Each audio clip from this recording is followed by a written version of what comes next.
கடவுள் அனுக்கிரகம் சேனல் நேயர்கள் அனைவருக்கும் வணக்கம். நான் தான் வேஸ்டா பரக்கண்ண பேசுறேன். இன்னைக்கு இந்த நியூமராலஜி சார்ந்த ஒரு முக்கியமான ஒரு டாபிக் தான் இது. நம்ம கண்டினியூஸா நம்ம வந்து பேச போற சார்ந்த விஷயங்களை. அதாவது ஃபர்ஸ்ட் வந்து உங்கள் பிறந்த நாளுக்குரிய எண் ஒன்றாக வந்தால் எப்படி நீங்க வந்து பேர் அமைக்கணும் அப்படின்ற ஒரு விஷயங்கள் தான். இந்த டாபிக் வந்து குழந்தைகளுக்கு மட்டும் பொருந்தாது, குழந்தைகளுக்கும் தேவைப்படக்கூடிய முக்கியமான ஒரு பதிவு. பெரியவங்களுக்கும் யூஸ்ஃபுல்லா இருக்கும். இந்த பெரியவங்க கூட எல்லாருமே கஷ்டப்படுறாங்க லைஃபை பொறுத்தவரையில. அப்ப அந்த கஷ்டப்படக்கூடிய காலங்கள்ல யார் மூலமா எது மூலமாவது நம்மளுக்கு ஏதாவது தீர்வு கிடைக்குமான்னு யோசிப்பாங்க. அப்ப அந்த நேம் வந்து இப்ப நான் சொல்லக்கூடிய மெத்தட் அடிப்படையில நம்ம கரெக்ஷன் பண்ணும் பட்சத்துல நல்ல ஒரு மாற்றத்தை நம்ம பெற முடியும். கஷ்டங்கள் நல்லது கெட்டது எல்லா லைஃப்லயும் வரக்கூடியதுதான். ஆனா அந்த கெட்ட காலங்கள்லயும் நம்மளோட நேம் வந்து சின்ன கரெக்ஷன் பண்ணுவது மூலமாக மிகப்பெரிய ஒரு யோகா பலன் ஏற்படுத்த முடியும். ஏன்னா நடைமுறையில ஒரு நாளைக்கு பல பேருக்கு நான் கன்சல்டேஷன் கொடுத்துட்டு இருக்கிறேன். அதனுடைய அனுபவங்கள் நமக்கு தெரியும், எந்த அளவுக்கு அது வேலை செய்யுதுன்றதை நீங்க வந்து கேள்விப்பட்டிருப்பீங்க. நடைமுறையில வந்து பாத்தீங்கன்னா எவ்வளவு பேர் லைஃப்ல சின்ன லெட்டர்ஸை சேஞ்ச் பண்ணுவாங்க, நேம்ல சின்ன கரெக்ஷன் பண்ணுவாங்க. அதன் மூலமா பெரிய பெரிய செலிபிரிட்டிக்கு நல்ல பெரிய பெரிய பட வாய்ப்புகள் வரக்கூடிய வாய்ப்புகள் நீங்க கண்கூடா பார்த்திருப்பீங்க. அதெல்லாம் எப்படி ஏற்படுது? எல்லாமே நேம் சம்பந்தப்பட்ட ஒரு விஷயங்கள் தான். அப்ப எந்த அளவுக்கு ஒரு முக்கியத்துவம் பெற்ற ஒரு விஷயன்றதை புரிஞ்சுங்க. இப்ப நான் போடக்கூடிய பதிவுகள் அனைத்தும் ஈஸியா நீங்களும் ஒரு புரிந்து கொள்ள விதமா தான் இருக்கும். எது எப்படி இருந்தாலும் இப்ப நீங்க முக்கியமான ஒரு விஷயம் பண்ண போறோம், ப்ரொஃபஷனல் கன்சல்டேஷன் கேட்டுக்கிறது பெஸ்டா இருக்கும். ஏன்னா இப்போ ஒரு வீடு சம்பந்தமா கட்டுறதை கொண்டது உங்களுக்கு அடிப்படையா சில விஷயங்கள் தெரிஞ்சிருக்கலாம். ஆனா வீடு நீங்க கட்ட வரும்போது ப்ரொஃபஷனலா ஆளை வச்சு இன்ஜினியர் வச்சு தான் விஷயம் பிளான் பண்ணுவீங்க. அதே போலதான் நீங்க ஒரு சில விஷயங்கள் இப்ப நான் போர்ட்ல எக்ஸ்டெண்ட் பண்றேன், உங்களுக்கு புரியலாம். ஆனா இதுல சொல்லாத பல விதமான சூட்சமங்கள் அடங்கி இருக்கு. அதெல்லாம் ப்ரொஃபஷனலா நம்ம கேட்டு வரும்போது நம்மள வந்து பாத்தீங்கன்னா தனிப்பட்டமா நிறைய டைம் எக்ஸ்பீரியன்ஸ் பல பேர் வந்து நம்ம பார்த்து இது பண்ணிருக்கோம். நிறைய விஷயங்கள் நுணுக்கங்கள்லாம் இதுல அப்படி நிறைய விஷயங்கள் இருக்கு. ஆனா ப்ரொஃபஷனலா கேட்டு வரும்போது இன்னும் டீட்டெயிலா நான் பல விஷயங்கள் நம்ம அடக்கி அந்த எதிர்காலத்தை கணக்கு பேர் என்பது அமைக்க முடியும். அதனோட வரிசையில இப்போ உங்கள் பிறந்த நாளுக்குரிய எண் ஒன்றாக வந்தால் எப்படி பேர் அமைக்கலாம் அப்படின்னு சொல்லி பார்க்கும்போது, இப்போ ஒரு உதாரணத்துக்கு நான் ஒரு டேட்டா பர்த் போடுறேன் பாருங்க. அதாவது 15/1/2001 வந்து ஒருத்தர் வந்து பிறந்திருக்கிறாரு. இப்ப இந்த டே மந்த் இயர், தேதி மாசம் வருஷம், இந்த 3 விஷயம் டோட்டல் நீங்க கூட்ட வேண்டியது இருக்கும். இப்ப 1 + 5 6 வந்ததுங்களா? அதுக்கப்புறம் இந்த 1 அப்படியே டைரக்டா போட்டுங்க. இங்க 2 + 1 0க்கு வேல்யூ இல்லை, இங்க 3 வந்துருச்சு. 6 + 1 + 3 = 10 வந்துருக்கு. 10 மறுபடியும் 1 + 0 கூட்டினா 1. அப்போ உங்களுடைய கன்விக் நம்பர், இப்போ நீங்க டேட் ஆஃப் பர்த் 15/1/2001 பிறந்தீங்கன்னா நீங்க இதே போல டோட்டலா கூட்டி பாருங்க. சிங்கிள் டிஜிட் ஆகி பார்க்கும்போது உங்களுடைய நம்பர் 1 ஒரு பட்சத்துல நீங்க உங்களுடைய கர்மா நம்பர், உங்களுடைய விதியன் என்பது 1 அப்படின்றத புரிஞ்சுக்கணும். அப்போ நீங்க 1ஆம் நம்பர்னா சூரியனுடைய நம்பர். அப்போ நீங்க சூரியனோட கர்மால பிறந்திருக்கீங்க அப்படின்றதுக்கான ஒரு விஷயத்தை வந்து புரிஞ்சுக்கணும். அப்போ 1ஆம் நம்பர்ல பிறந்திருக்கக்கூடியவங்க இயற்கையாகவே அந்த சூரியனோட தன்மைகள் இயற்கையாக வந்துடும். சூரியன் தான் கிரகங்களுடைய ராஜா. அவரை சுத்தி தான் எல்லா கிரகங்களும் வந்து இந்த சோலார் சிஸ்டத்துல வட்டமிட்டு வரக்கூடிய ஒரு அமைப்பு என்பது இருக்கு. அப்ப சூரியனோட தன்மைகளான ஒரு பெயர், புகழ், அந்தஸ்து, கௌரவம் எல்லாத்தையும் வந்து நாடக்கூடிய குணாதிசயங்கள் இருக்கக்கூடியவங்களா இருப்பாங்க இந்த விதியன் 1ல வந்து பிறந்திருக்கக்கூடியவங்க. அப்ப அந்த சூரியனோட நற்பலன்களை அப்படி நம்ம கிராஸ் பண்ணணும்னா அந்த 1ஆம் நம்பர் கூடிய சார்பான ஒரு எண்களை நம்ம வைக்க வேண்டியது இருக்கும். அப்ப சூரியனுடைய தன்மைகள் வேற என்னென்ன விஷயங்கள் இருக்கு? ஆல்ரெடி சொல்லியிருக்கேன். ஒரு பெயர், புகழ், அந்தஸ்து, கௌரவம் எல்லா விஷயங்களும் கொடுக்குன்னு சொல்லியிருக்கிறேன். ஒரு நன்மதிப்பு, ஒரு பப்ளிக்ல போறீங்க, 10 பேர் கையெடுத்து கும்புறாங்கன்னா அவங்களுக்கு சூரியன் ஆதிக்கம் பெற்ற ஒரு ஜாதக அமைப்புல பிறந்திருக்கக்கூடியவங்களா இருப்பாங்க. அரசியல்ல உச்சத்தை தொடரக்கூடியவங்களா இருந்தாலும் சரி, எங்க பணங்காசு இருக்கிறது இல்லாத வேற விஷயம். ஆனா அவங்களுக்கு ஒரு சொசைட்டி நன்மதிப்பு என்பது இருக்கும், இயற்கையாகவே 1ஆம் நம்பர்ல பிறந்திருக்கக்கூடியவங்களுக்கு. அப்ப இந்த நற்பலன்களை முழுமையாக அவங்களுக்கு வந்து பெற வேண்டும் என்றால் இந்த 1ஆம் நம்பருக்கு நட்பு எண்கள், சம எண்கள், பகை எண்கள் சொல்லி 3 கான்செப்ட் இருக்கு. இப்போ 1ஆம் நம்பர்னா சூரியனோட நம்பரு. இப்போ 1ஆம் நம்பர் கூடிய நட்பு எண்கள் அப்படின்னு சொல்லி பார்க்கும்போது அதே 1ஆம் நம்பர் எடுத்துங்க. விதியன் 1ல பிறந்திருக்கக்கூடியவங்க அதே 1ல வந்து அவங்களுடைய பெயர்னு வருவது போல வச்சாலும் பெஸ்ட் தான். 1, 2, 3, 9 இதெல்லாம் வந்து நட்பு எண்கள். இந்த 1ஆம் நம்பர்ல விதியன் பிறந்திருக்கக்கூடியவங்க அவங்களோட பெயர் வருவது போல அதே 1ஆம் நம்பர்ல வைத்துக் கொள்ளலாம். 2, 3, 9 வைத்துக் கொள்ளலாம். அதே போல 5ஆம் நம்பர் என்பது நியூட்ரல், நன்மையும் இல்லை தீமையும் இல்லை, நியூட்ரலான ஒரு வேல்யூவை தரும், பவரை தரும் அப்படின்ற மாதிரி புரிஞ்சுக்கலாம். அதே போல எனிமி நம்பர்ஸ் அப்படின்னு சொல்லி பாத்தீங்கன்னா 4, 6, 7, 8 ராகு, கேது, சனி, சுக்ரன் இதெல்லாம் சூரியனுக்கு வந்து ஆகாத கிரகங்கள். அதோட எண்கள் வந்து ஆகாத எண்களாக வைத்துக் கொள்ளலாம். அப்ப இது ஃப்ரெண்ட்லி, இது நியூட்ரல், 5ஆம் நம்பர், இதுதான் எனிமி என்ற விஷயங்கள் புரிஞ்சுக்கணும். அப்ப 1ஆம் நம்பர்ல விதியன்னா வரக்கூடியவங்க அவங்களுடைய பெயரை வந்து நம்ம டோட்டலா கூட்டி பார்க்கும்போது அதே 1ஆம் நம்பரு இல்ல 2 இல்ல 3 இல்ல 9 இல்ல 5ல கூட வைக்கலாம், ஒன்றும் பிரச்சனை இல்லை. இந்த எனிமி நம்பர்ஸ்ல பொதுவா வைக்கக்கூடாது அப்படின்றது ரூல். சரிங்களா? சப்போஸ் இது போல அமைப்புகள்லயும் 1ஆம் நம்பர்ல பிறந்திருக்கக்கூடிய 4, 6, 7, 8ல கூட வச்சிருக்காங்க, நல்லா இருக்கிறாங்கன்னு கேட்டீங்கன்னா அதுதான் ஜாதகம். இதான் அடுத்த கட்ட ஃபைனலான ஸ்டேஜ்ன்றது. இந்த டேட் ஆஃப் பர்த்ன்றது ஒரு ஜெனரலான கான்செப்ட் என்றமே புரிஞ்சுக்கணும். இதோட டீட்டெயிலா அடுத்த கட்ட விஷயம் என்பது ஜாதகத்தை பேஸ் பண்ணி ஒரு பேரமைப்பு என்பது வைக்கக்கூடியது. இதை அடுத்த கட்ட ஃபைனலா நான் சொல்றேன். இப்ப உங்களுடைய விதியன் ஒண்ணுன்னு வரும்போது சூரியனோட கர்மால பிறந்திருக்கீங்க. யாரும் அவங்களோட கர்மால எஸ்கேப் ஆக முடியாது. யார் எஸ்கேப் ஆகணும்னு நினைக்கிறாங்களோ அவங்க துன்பக்கடல்ல ஆழ்வாங்க அப்படின்றதுதான் விதியே.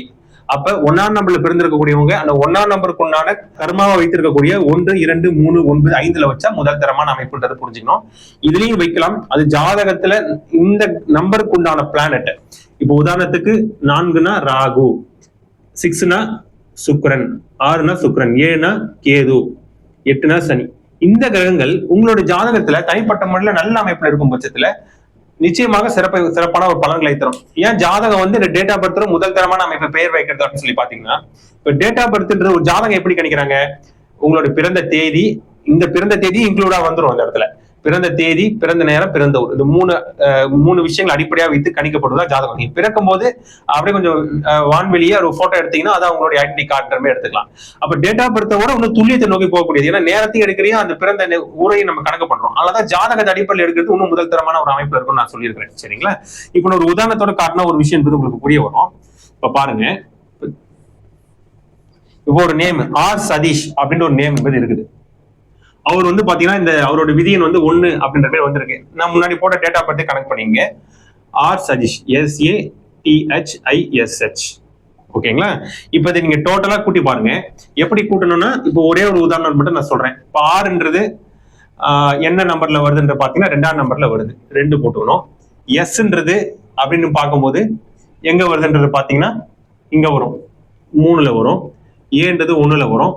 டீன்றது 4ல வரும். H அப்படின்னா எங்க வருதுன்னா 5ல வரும். அதே போல I எங்க வருதுன்றத பாருங்க, மறுபடியும் 1ல வரும். அதே போல S எங்க வருதுன்றத பாருங்க, 3ல வரும். H எங்க வருதுன்றத பாருங்க, அதே போல 5ல வரும். இதை நீங்க டோட்டலா கூட்டி பாருங்களேன். 2, 3, 5, அதுக்கப்புறம் 1 கூட்டினீங்கன்னா 6, 6 + 4 10, 10 + 5 15, 15 + 1 16, 16 + 3 19, 19 + 5 24 வந்துருச்சுங்களா? 24 மறுபடியும் கூட்டினீங்க 6 வந்திருக்கு. அப்ப இந்த 1ஆம் நம்பர்ல பிறந்த நம்ம டேட் ஆஃப் பர்த் அடிப்படையில் தான் அவர் பிறந்திருக்காருன்னு வச்சுங்களேன். 1ஆம் நம்பர் தான் அவருடைய விதியன். அப்ப விதியனுக்கு 1, 2, 3, 9, 5ல வைக்கலாம்ன்ற நான் சொல்லியிருக்கிறேன். ஆனா இவருடைய பெயர் ஆர் சதீஷ்னு வச்சிருக்கிறாரு. 6 என்பது வந்திருக்குது. அப்ப அந்த 1ஆம் நம்பருக்கு எதிரி எண்ணாக கருதப்படக்கூடிய 6ஆம் நம்பர்ல இருந்து வச்சுட்டார். அப்ப நான் மேல சொன்னேன், ஒரு பெயர், புகழ், அந்தஸ்து இது போல விஷயம் எதுவுமே ஒரு லைஃப் நடக்காது. அப்படியே டோட்டலா அதுக்கு அப்படியே உள்டாவா ஆகும். ஒரு நன்மதிப்பு இழக்கக்கூடிய நிலைமை, பப்ளிக்ல வந்து நிறைய விதமான அவப்பெயர்களை ஏற்படுத்தக்கூடியது, அசிங்க அவமானங்களை சந்திக்கக்கூடிய விஷயம் அப்படின்னு வரக்கூடிய ஒரு விஷயம். சரிங்களா? புரிஞ்சுக்கணும். அப்ப இந்த இவர் பேரை நம்ம எப்படி கரெக்ஷன் பண்றது அப்படின்னு சொல்லி பார்க்கும்போது அதே ஆர் சதீஷ் எடுத்துங்க. SATHISH சதீஷ் குமார். இப்ப இந்த குமாருக்கும் நான் முன்னாடி போட்டது போல நீங்க நம்பர் போட்டு பாத்தீங்கன்னா என்ன வரும்? ஆட்டோமேட்டிக்கா 39 வரும். 39 மறுபடியும் நீங்க கூட்டணும், 12 வரும். 12 மறுபடியும் கூட்டினீங்கன்னா 3 வரும். இப்ப 3ஆம் நம்பர் ஆட்டோமேட்டிக்கா நட்பெண்ண வந்துச்சுங்களா? அப்ப ஆர் சதீஷ்குமார் மாத்தும் போது முதல் தரமான ஒரு அமைப்பு. அவருடைய விதியன்னாக 1க்கு நட்பெண்கள் அடிப்படையில் நம்ம வச்சுட்டோம். சப்போஸ் இந்த 6ஆம் நம்பர் இந்த இடத்துல பலன் தரணும்னா அவங்க ஜாதகத்தை நம்ம டீட்டெயிலா அனலைஸ் பண்ணணும். அதான் முதல் தரமான ஒரு விஷயம். இப்ப உதாரணத்துக்கு டேட் ஆஃப் பர்த் அடிப்படையில் சொல்லிட்டேன். ஜாதகத்தை பேஸ் பண்ணியோ ஒரு இன்ட்டு மட்டும் நான் கொடுத்துறேன். இப்போ உதாரணத்துக்கு அவருடைய ஜாதக ரீதியா சுக்கிரன் நல்ல அமைப்புகள் இருக்கும்போது சிறப்பான ஒரு பலன்களை தரக்கூடிய அமைப்புல இருக்கும். இப்ப ரிஷப லக்னத்துல பிறந்திருக்காரு இவரு. லக்னாதிபதி சுக்கிரன் லக்னத்துக்கு 11ஆம் இடத்துல உச்சம் பெற்றிருக்கக்கூடிய ஒரு அமைப்பு இருக்குன்றது வச்சுங்களேன். எந்த அளவுக்கு முதல் தரமான ஒரு யோகமான அமைப்புன்றமே புரிஞ்சுங்க. சனி தன்னுடைய 7ஆம் பார்வையாக சுக்கிரனையும் பார்க்குது. இன்னும் கூடுதலான சிறப்பு. அப்ப ஆட்டோமேட்டிக்கா நீங்க 1ஆம் நம்பர்ல பிறந்திருந்தாலும் உங்களுடைய விதியன் வந்து 1 வந்தாலும் 6ஆம் நம்பர் என்பது உங்க 1ஆம் நம்பருக்கு பகை எண்ணாக வந்தாலும் 6ஆம் நம்பர் கூட்ட கிரகம் ஜாதகத்துல அந்த தனிநபருடைய ஜாதகத்துல யோகராக இருக்கும் பட்சத்துல நல்ல பாசிட்டிவான ஒரு மகத்துவமான ஒரு அமைப்புல இருக்கும் பட்சத்துல நிச்சயமாக சுக்கிரனுடைய 6ஆம் நம்பர்ல வைக்கலாம். ஏன்னா சில நேரம் என்ன ஜாதகம் தான் ஃபைனல் ஸ்டேஜ் நீங்க புரிஞ்சுக்கணும். அப்ப இந்த 3ஆம் நம்பர்ல சில டைம் வச்சுட்டேன், இது போல சேஞ்ச் பண்ணிருக்கேன் சார், நட்பின் அடிப்படையில் மாத்தி வச்சுட்டேன், இந்த நம்பர் சில நேரம் நற்பலன்களை தராது. காரணம் என்னன்னா இந்த 3ஆம் நம்பருக்கு உண்டான குரு ஜாதகத்தை கெட்டு இருக்கலாம். இப்ப இங்க இருக்குன்னு வச்சுங்க. இந்த ரிஷப லக்னத்துக்கு 8ஆம் அதிபதியா 11ஆம் அதிபதியா குரு வருவாரு. லக்னத்துக்கு 12ஆம் பாவத்துல இந்த இடத்துல இருக்காரு குரு. ஆல்ரெடி 8ஆம் அதிபதி 8ஆம் அதிபதி 12ஆம் பாவத்துல போய் 8 12ஆம் பாவத்தின் தொடர்புகளை பெறக்கூடிய அமைப்புல இருக்கும்போது மிகப்பெரிய கெடுபலங்களை தருவார். சரிங்களா, புரிஞ்சுக்கணும். அப்ப ஃபர்ஸ்ட் நம்ம டேட் ஆஃப் பர்த் பார்த்துட்டு அதுக்கப்புறம் ஜாதக ரீதியா நல்ல அமைப்புல இருக்கும் பட்சத்துல முதல் தரமா வச்சுக்கலாம். சரி, இப்போ நம்ம எடுத்தாச்சு. இப்போ உங்களுக்கு நட்பு எண்கள் மற்ற விஷயம் உங்க ஒன்னா நம்பர்ல பிறந்திருக்கீங்கன்னா அவங்களுக்கு அதிர்ஷ்டமான எண், அதிர்ஷ்டமான நிறம் அப்படின்ற விஷயங்கள் இருக்கும்போது எப்படி எடுக்கலான்றத பாருங்க. 1ஆம் நம்பருக்கு நட்பு எண்கள் அப்படின்னு நான் சொல்லியிருக்கிறேன். 1, 2, 3, 5, 9 எடுத்துக்கலாம்னு சொல்லியிருக்கிறேன். இப்போ உங்களுடைய லக்கி டேட்ஸ் அப்படின்னு சொல்லி நீங்க பார்க்கும்போது உங்களுக்கு ஒரு 30 நாள் 31 நாள் இருக்குன்னு வச்சுங்களேன். எந்தெந்த நாள்லாம் உங்களுக்கு நல்ல விஷயங்கள் ஏற்படும் இல்ல கெட்ட விஷயங்கள் ஏற்படும்ன்றது இதன் அடிப்படையில் நம்ம கண்டுபிடிச்சிடலாம். இதெல்லாம் வந்து லக்கானது. அன்லக்கான நம்பர்ஸ் அப்படின்றத நான் சொல்லியிருக்கிறேன். 4, 6, 7, 8 இதெல்லாம் அன்லக் அப்படின்றதே புரிஞ்சுக்கிட்டீங்க. பிரச்சனைகள் தரக்கூடியது. அப்ப இந்த தேதிகள்ல நீங்க நற்காரியங்களை பண்ணலாம். உங்களுக்கு நல்ல விஷயங்கள் நடக்கும். முக்கியமான விஷயம் ஏதாவது பண்ண போறீங்கன்னா 1ஆம் தேதி 2ஆம் தேதி 3, 5, 9ல பண்ணலாம். இல்ல இந்த எண்கள் கூட்டு தேதியில வரக்கூடிய அமைப்பு பண்ணலாம். இப்போ 1ஆம் தேதினா 10ஆம் தேதி எடுத்துங்க, 2ஆம் தேதினா 11ஆம் தேதி எடுத்துங்க, 3ஆம் தேதினா 12ஆம் தேதி எடுத்துக்கலாம், 5ஆம் தேதினா 14ஆம் தேதி எடுத்துக்கலாம், 9ஆம் தேதினா 18 தேதி. அது போல இந்த கூட்டு தேதிகளை நம்ம எடுத்துக்கலாம். இப்படி பார்த்தோம்.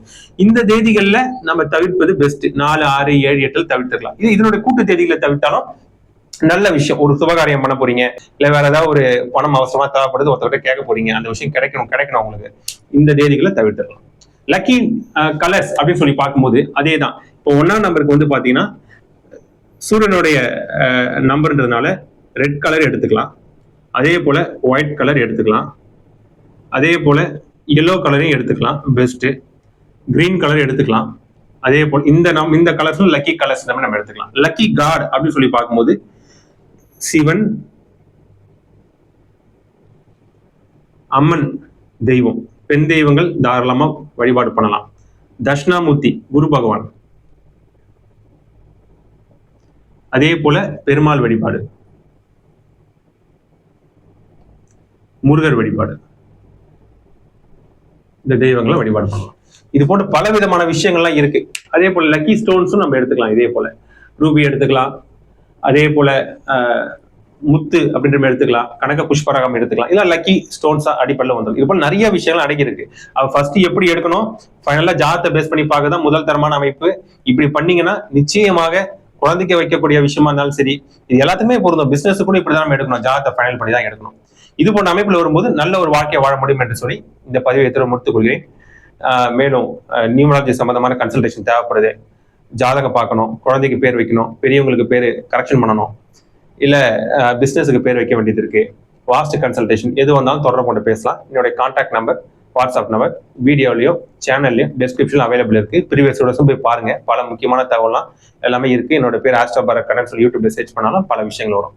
மீண்டும் பல நல்ல தகவலுடன் உங்களை அடுத்த பதிவில் சந்திக்கும் வரை உங்களிடம் விடைபெறுவது உங்களின் ஆஸ்ட்ரோ பாரத் கண்ணன். நன்றி, வணக்கம்.